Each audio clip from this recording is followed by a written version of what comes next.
is KCAL News, Los Angeles. Right now at 9, Donald Trump comes to California just a week after becoming a convicted felon. And he's here to raise money for his presidential campaign. We'll show you where he is tonight and the protests that greeted him. And calls for justice. Family and friends hold a vigil to remember an Ontario man shot and killed by an off-duty police officer. Plus, armed and dangerous, thieves caught on camera stealing catalytic converters. Are they bandits, part of a larger crime spree? Good evening, everyone. I'm Pat Harvey.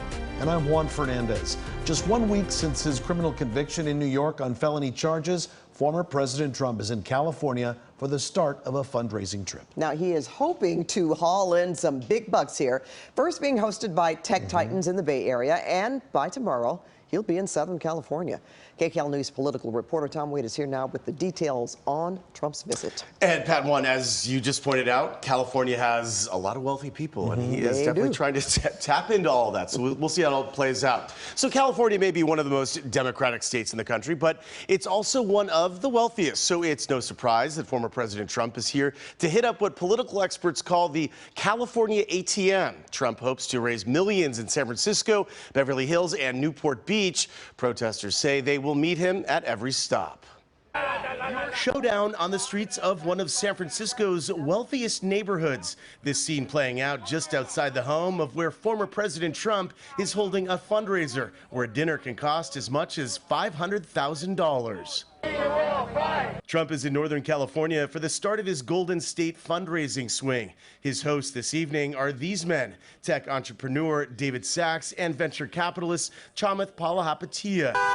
His supporters spent the day hoping to get a glimpse of the presumptive GOP nominee for president. I am very excited. This will be my 4th time that I'm going to see President Trump. Trump's next stop will be here in Southern California for 2 fundraisers, the first in Beverly Hills Friday night and then one in Newport Beach on Saturday. Professor of Politics Jack Pitney. He's catching up on fundraising. Whatever else happens as a result of the criminal conviction, he is raising a lot of money. Republicans generally think that the conviction was a political hit job, to use Trump's words, and that's very valuable for him.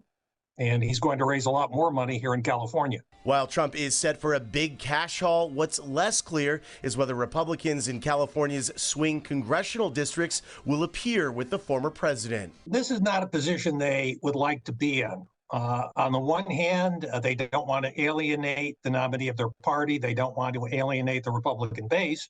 On the other hand, they don't want to alienate their voters. So they want to keep this at as much of a distance as they can. I'd expect they're not going to show up a great deal at Trump events. They probably don't want their picture taken with him. Before arriving in California, Trump made his first campaign appearance in Arizona since his criminal conviction last week in New York. I just went through a rigged trial in New York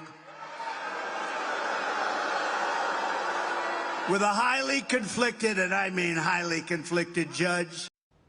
The Democratic congressional campaign said in a statement about Trump's visit that swing district Republicans made their bed with Trump, and they will have to justify that to California voters. So an interesting trip. We'll see if he gets to the money that he's hoping to raise. Well, you know, the interesting thing about this time around, especially different than even in 2016, he seems to have garnered more support from places that you wouldn't possibly think that he would. The Silicon Valley. Yeah, absolutely. And in other populations, like San Jose, for example, from what I understand, from what I've been reading, that there are more people that are, you know, supporting him. Yes. And to your point, I mean, would you have ever expected to see him with tech folks, venture capitalists in California, in Silicon Valley, 8 years ago, in 2016? I don't think that it didn't happen. We spoke with our reporters up north. 9% of the voters. Something low. Like that. It was So we'll see if that shift happens and where this goes. Okay, we know you'll tell us about it. That's right. All right. Thank you.